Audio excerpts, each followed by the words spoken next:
The second area of learning is called operant conditioning. It has this word operant in it. So conditioning, remember, means learning, but operant kind of sounds like operate. There's this guy Thorndike in 1911. He would put cats in puzzle boxes. I don't know why he would put cats in boxes, but if they operated the box, punched on this simple lever and this one, they were more sophisticated than this, then they would get out and they would get the treat. This reminds me of a video game for cats. Now, speaking of cats, here's like The Secret Life of Pets. Cat, I think it's Chloe. Anyway, you will repeat sets of behaviors that lead to a good outcome, according to Thorndike. This is his law. I don't know if I believe that psychology has any laws like Ohm's law or something, and that you will avoid sets of behaviors that lead to bad outcomes. Now, this does remind me of video games, especially if you spend like an hour doing a game that there's no save feature on. It's like, dude, I got to go redo all that. I'm going to be real careful not to do that again. Okay, so operant conditioning, consequences. Now, the consequences don't always have to be physical pain and pleasure. They could just be like a high five or a scolding right over here. And one of the major players when it comes to operant conditioning is B.F. Skinner, and he was the father of behaviorism. All he says we should look at is behavior. It's the only thing we can observe. He was also really radical and like, you don't have a personality. People are just clay and could be molded into anything, and that this thing you get molded to, that you call your personality, is just a summation of consequences, good or bad, and you just have these tendencies based on past consequences, and that's what we call our personality. I mean, it's pretty deep and heavy, and I can agree with it in some ways, but I just want to believe I have a personality. Okay. So we put rats into boxes, and now we call them Skinner boxes. Now, the rat has to work on the box, kind of like the cat. You have to punch a lever. Now, here's where classical conditioning comes in, because sometimes a green light will come on, and if you punch it while the green light is on, you get this food pellet over here. I should pick a better color pen. But if the red light comes on and you don't punch it, then I'm going to light this whole thing up with electricity. Pretty soon, when that red light comes on, you punch it. So then classical and operant are kind of going together here. You have the clue, but then you have to work after the clue. So you put the two things together. I hope that makes sense. On the next slide, I'll show you a rat that has to ding a bell, punch a lever, and get the food, and you can see how addictive it is.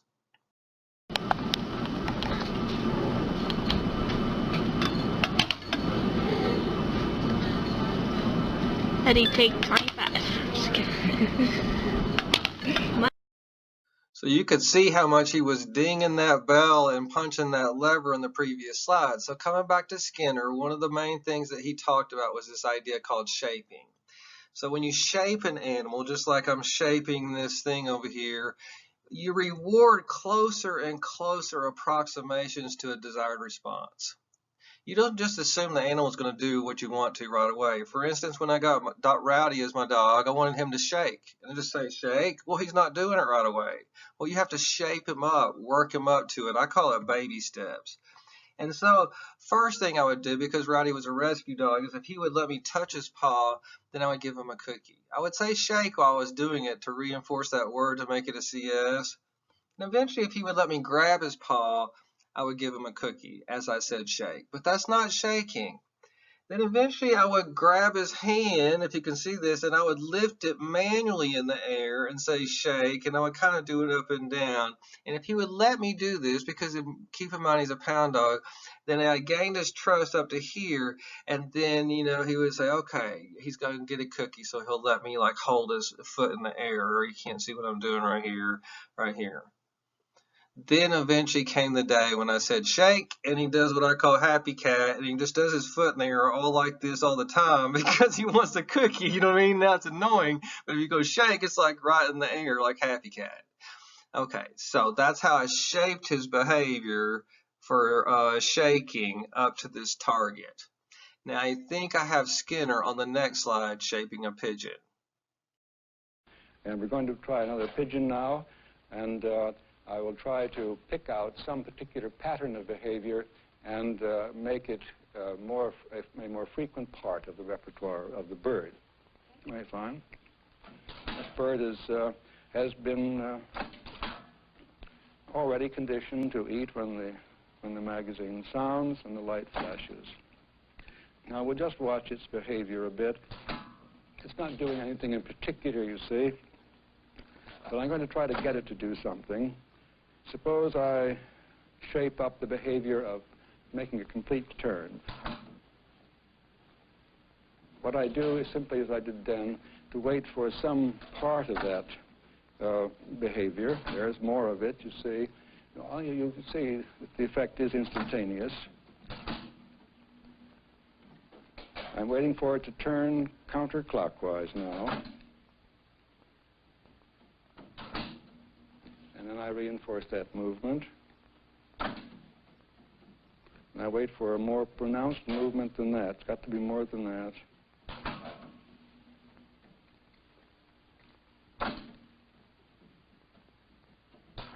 There we go, all the way around. Okay, I'm going to give one final example of shaping. This is Casper. Me and my ex-wife Wendy had Casper.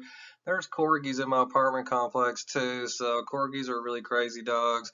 But when I got Casper, believe it or not, you know, corgis have short little legs. I wanted to make him a frisbee dog. Everybody's like, okay, come on, he's a little corgi with little short legs. And it's like, how are you going to do this? Well, I have a good friend, I still know him today, that's an animal trainer. He trains falcons. And so to me, that's like black magic, that you can train falcons and dogs and have them all work together like you're working in the dark arts there. And so I asked him, how do I do it? And this is what he told me to do. And here's how I baby stepped him up. Remember, I reward along the way for each little subsequent baby step to catch the frisbee. Now, it's all staged, but the next few videos will show it. Okay, the first thing I did is that, and this is what Scott told me, turn the frisbee upside down and put his food in it. And so he'll get used to eating out of the frisbee, and he'll make this connection between the frisbee and the food that's in it. UCS is the food, and the frisbee is the CS, right? It's a good CS. I could have taken the frisbee and whacked him in the face with it every day, and he would have hated it, right? So, second thing I would do is, like, anytime the frisbee would be like, well, you can see how much he likes it, but anytime he gets the frisbee, he takes it to me. It's like, look, fill it up. You know what I mean? He knows what happens with the frisbee. And so he's already got this, like, affinity towards the frisbee. Now, you can see if I tell him to go get it, he's going to go get it. So he'll fetch it. If I was just like into fetching, he's already fetched. I'm already there. But I've baby stepped in 1, 2, 3. And then whenever I throw the frisbee, and because he's so food greedy, like most dogs are, he just says, as fast as I can get it back, the faster I get my food. And you can see, at first he accidentally caught it, kind of like the Skinner pigeon accidentally turning in a circle, but then eventually it becomes a part of his behavior. Okay, when it comes to shaping an animal's behavior, there's 4 kinds of tools that we can use, or operant conditioning, that I'm going to talk about. And you have to make the assumption that the behavior is either what you want or what you don't want. Like, I don't want my dog chewing up my shoes or going to the bathroom on my floor. So that's in the eye of the beholder, because I could teach my dog to bite other people's, like, good dog, you know. So the first 2 relate to behaviors you want to occur more often. And so if I do my chores, I get, let's say, $20. Okay, so I'm going to do that more often because I'll get a reward. So good for good. This is the one I don't think I have to teach for the class. This one right here, I mean, you already know what positive reinforcement is. The one you might not know is negative reinforcement. This is where you're already in a state of pain and you'll do the right thing to get out of it. But the right thing, again, is in the eye of the beholder. Both of these are going to increase behavior. These decrease behavior because I don't want my animal doing this. So, I mean, maybe I don't hit them, but I grew up in a house of punishment. You know, if you do something bad, you get a whipping, you get physically hurt. Or maybe you grew up in a house where if you do something bad, you get something taken away, like your car or your phone or PS4 or whatever else it is. Okay, so now you can see with these 4 tools I can shape an animal. Let me give some examples of these 4. Positive reinforcement. I already said you don't have to really remember this one, but if you do your chores, I give you money. Good for good. This is the one that's the hardest. I have a Mini Cooper and I have an amp that runs through it, a 500 watt amp. And so anyway, my shit rocks. But the thing that sucks is Mini Cooper for some reason ran the seatbelt buzzer through it. And it's like my seatbelt buzzer is also amplified. And so now whenever I get in the car and that buzzing goes off, I'm going to do whatever it takes, be good, buckle up to make that buzzing go away. So this does increase my behavior right here because I'm going to do whatever it takes to get rid of that noise. Now, punishment is easier. That's when you probably don't have to study either. It's like, okay, do something bad, I'm going to hurt you.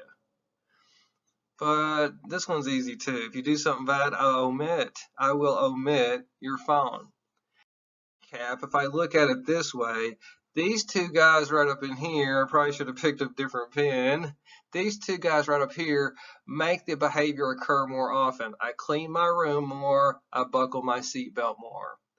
These two behaviors down here make me not do it more often, right? It's like, ooh, I'm going to get a whipping, or they're going to take away my video game system. So sometimes animals work for more than just food, like these clickers. If I have this stuff on here, here's this that they pair with this, so they make this pairing. This goes back to classical. But eventually this becomes magical, just like the word cookie, so they'll work for this and not just this, because this is the UCS over here, and this is the CS. So on the next slide, they're not really using clickers, but whistles and hand motions and stuff, but I have a few sheep herding examples because I'm fascinated with this, how you can control dogs to do this without, running out into the field and give them a cookie for every time they do a correct behavior. So she's going to use whistles.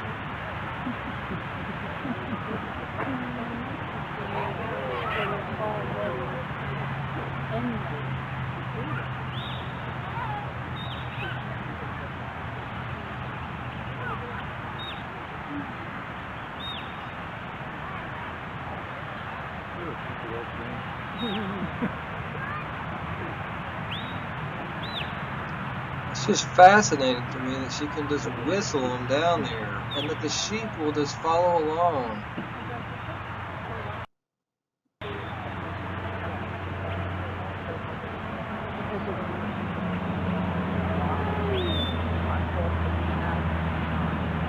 Boy, they are hard, aren't they? Look at them.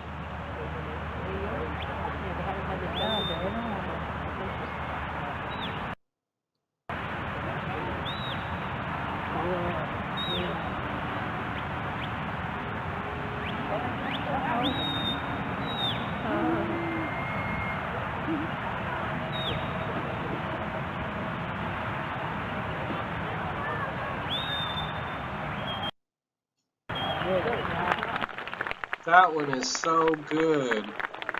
The next one is even more fascinating. This guy just says, hey dude, go get me those sheep. This is a little bit like a trip to the pub. Straight there as quick as possible and back home in different directions. Oh, I went on this. I can't even believe the dog. Don't trouble yourselves too much with the whistle signals in the beginning. They will become clear to you as time go by.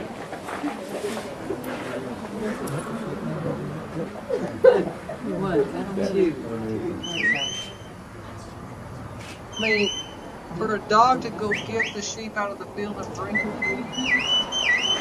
come on now.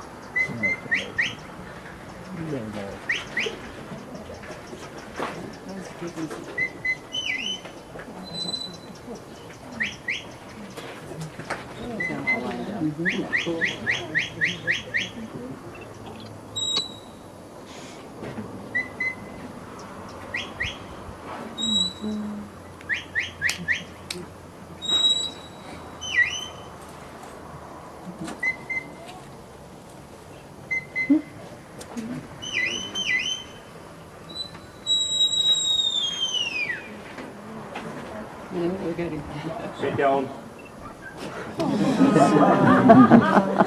If we're moving sheep over long journeys, which we will, the sheep need to rest. Now keep in mind the dog is most times working at quite a distance. And if you want to leave the sheep rest, just ask the dog to lay down. At that stage the threat is removed and the sheep can rest. God, that's amazing.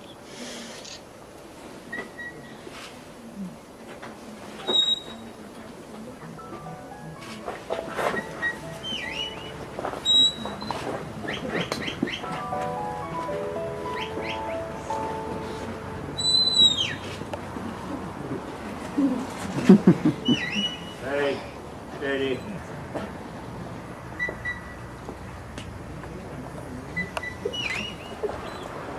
Oh, I could watch this all day long, but you get the idea. It's very amazing.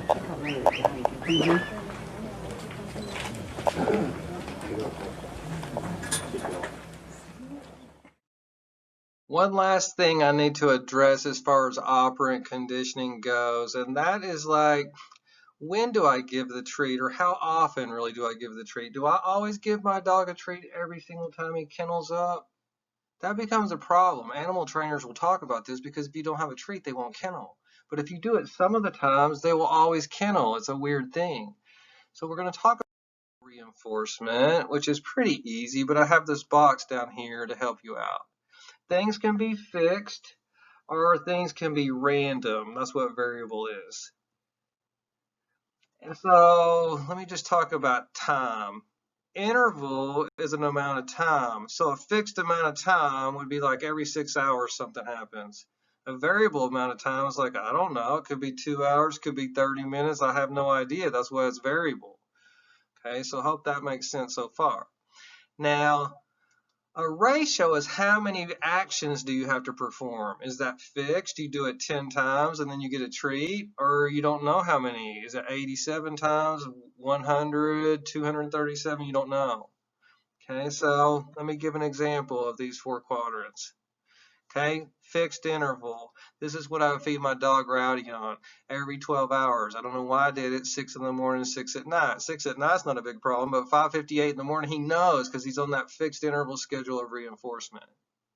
Now, what am I on? Same thing. Every 2 weeks, I know when payday is. It's like, is it payday? Is payday coming up? You know what I mean? I don't know if y'all live paycheck to paycheck, but that's the way my shit works. Okay, so paycheck might be a good way to remember this. Okay, fixed ratio. How many times do I have to perform an action? It's the same amount. It's fixed. Okay, a vape, when you turn it on or off, is a bad example, but 3 on, 3 off, 3 on, 3 off. I mean, it's always the same. Maybe yours is 5 on, 5 off, or you don't have one. If you don't have one, a better example to remember for the test is those punch cards. Buy this many sandwiches, cups of coffee, get the next one free. When you turn in that one, you get another one that has the same number of punches on it. It's always the same quota, fixed or set, right? Set ratio. Okay, so hopefully those two made sense. The last two, variable interval, if I can get this one to come up, a random amount of time, random time. Well, I use a health inspector. It's not always a good thing. Maybe something bad's coming up. It's like, but if I, as a health inspector, work on a fixed interval and say every 2 weeks, 3:15, I'm going to come by your restaurant, Tim, and inspect it. Well, I can keep my restaurant dirty as shit until like right before he comes because I can predict. But if I cannot predict, it's random when he will be coming by, then it becomes more powerful, right? So inspection. Drug tests are like that too with athletes. They just show up on vacation anywhere and test those like people in the NFL. Okay, so here we go. Last one, variable ratio. I can't tell how many times I'm going to have to pull this damn lever before I get my treat. Well, that's a slot machine. I mean, it just is, you know. The other example I have of it is a lawnmower. How many times am I going to have to pull that damn cord for that goddamn lawnmower comes on? It's not predictable. It might be on the 3rd, but it might be on the 17th. Okay, so one of the things I usually show, you don't have to remember this for the test, but if you have a fixed ratio, you do something the same number of times, it's like working out. Every 10, then I get a treat. 10 treat, 10 treat, 10 treat. I don't know if that makes sense. I'm not drawing good. This is the most addictive one over here. One of the most addictive. That's like the slot machine. I don't know how many times I have to pull this goddamn lever before I win. Okay, video games can be like that. Okay, this is the one I talk about in my class because sometimes the tests are at predictable, regimented time periods. And when they're like that, the students can get lazy in here because they go, oh, we don't have a test for a while. And then they have a oh shit moment. And the way that teachers fix this is like a pop quiz, but a pop quiz is the health inspector. Now, hopefully those examples helped out. I have one more little movie to show, and it's about these two monkeys, and they're doing the same exact work, but when they compare with one another, they seem like they're getting different rewards for their operant conditioning. So she gives a rock to us, that's the task. And we give her a piece of cucumber and she eats it. The other one needs to give a rock to us. And that's what she does. So they're working for food. And she eats it. The other one sees that. She gives a rock to us now, gets again cucumber. Look how mad the monkey's getting.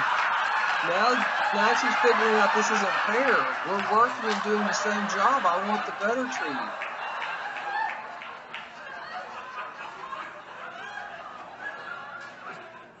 She tests a rock now. And people say animals can't think. And she gets cucumber again.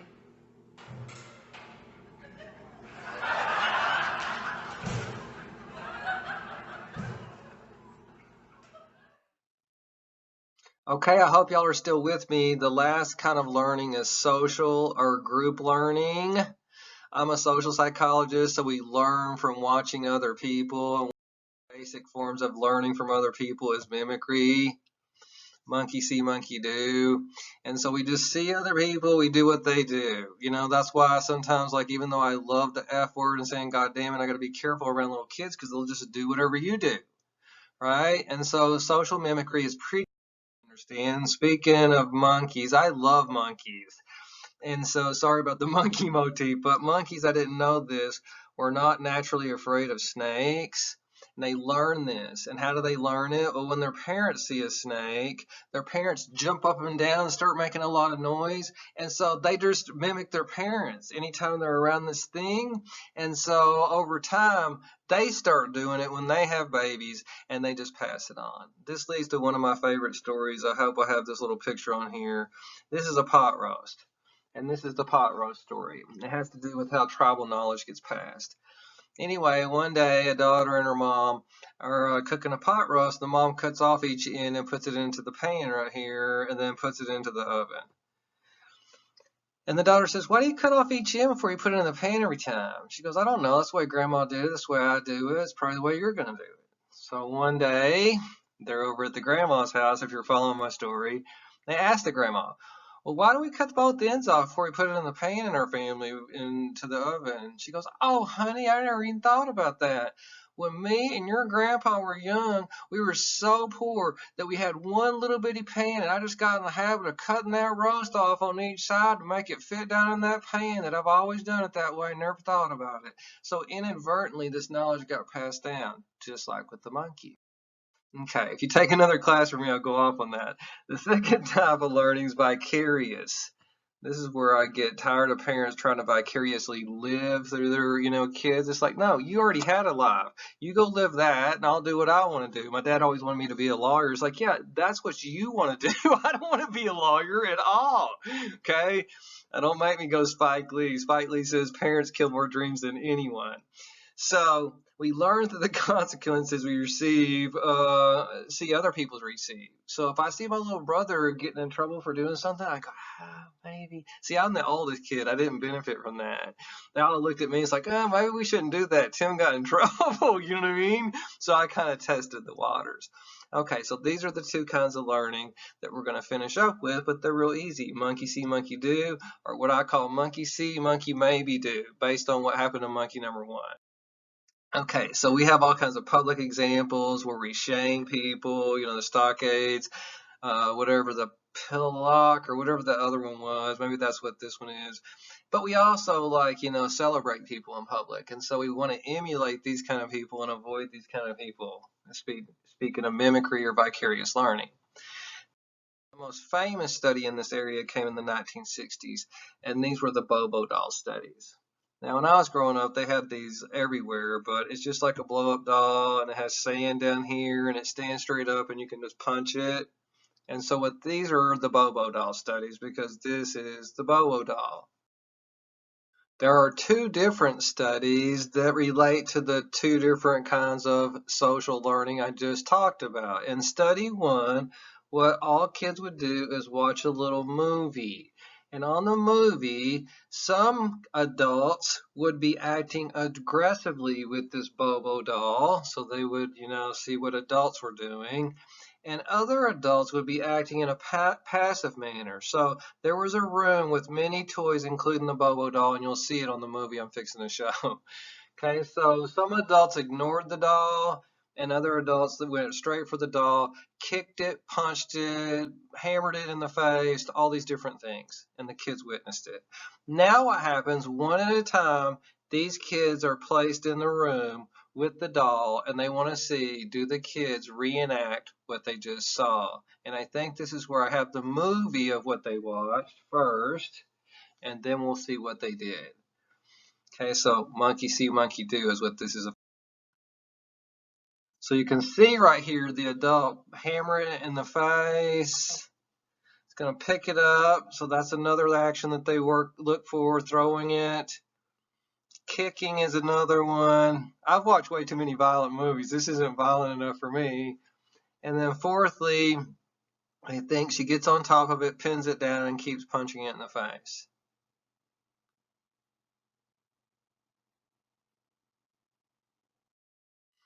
Okay, so here it goes. Here's what the kids do. You can see punch, throw in the air, kick. So 1, 2, 3. Hammer it in the face and pin it down. Now this kid really starts getting into it a little bit too much. See, here's the hammer in the face. That's all monkey see, monkey do.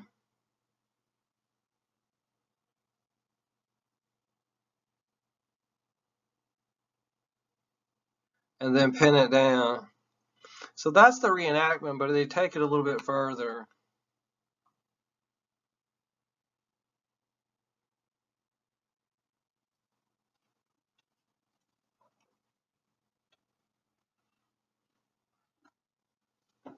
See, he gets this gun. This is the most disturbing part, when he gets the gun out.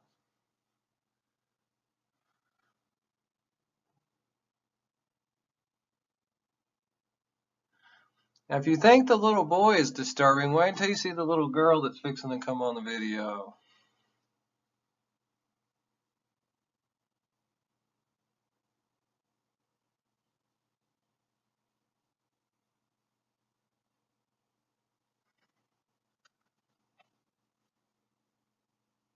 Here she is. She's such a sweet little thing.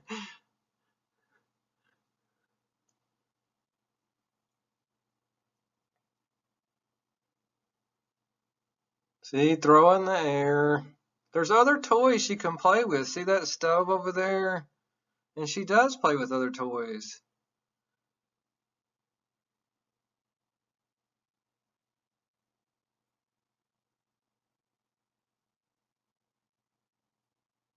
But there goes the hammer to the face. I mean, she's just going to town on it.